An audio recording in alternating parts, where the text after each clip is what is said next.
Splendor is a very popular game from Space Cowboys, and they have just released at Gen Con their first expansion for it, Cities of Splendor.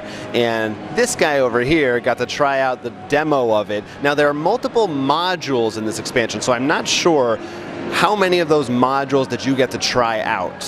I only got to try out one out of the 4. It was called Strongholds. They have a table for each, though, so if you're here, you can try to get maybe all of them, or just get the one. So the way Strongholds works is just like regular Splendor, if you remember all the rules, but everyone has these 3 pieces called the Strongholds. Now, when I buy a card, I may place one of my Strongholds for free onto any card in the center. No one may interact with that card but me. Alternatively, I can remove an opponent's Stronghold from a card when I buy a card.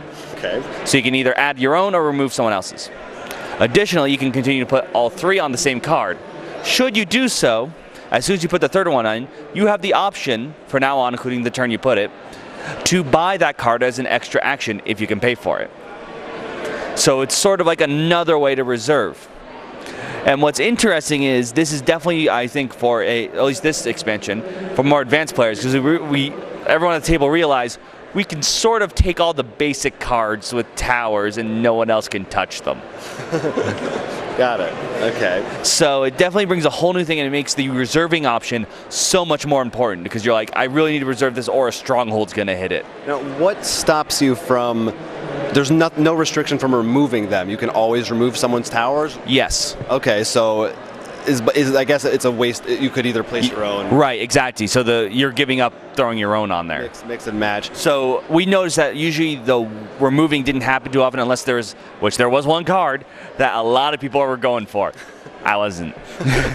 So having played a pretty good amount of the original Splendor, which we both really like, but we've said is, at the end of the day, it may be a little too simple. We thought could use an expansion as a nice upgrade. Do you think that at least this module adds that extra? I think, well, seeing this one alone and knowing all of them are different definitely brings a whole new twist to the game. You know, you're really thinking, you're not just thinking like, okay, I'm going to buy this, but I'm like, all right, I see, like, I was the first one to place a module, not module, a Stronghold.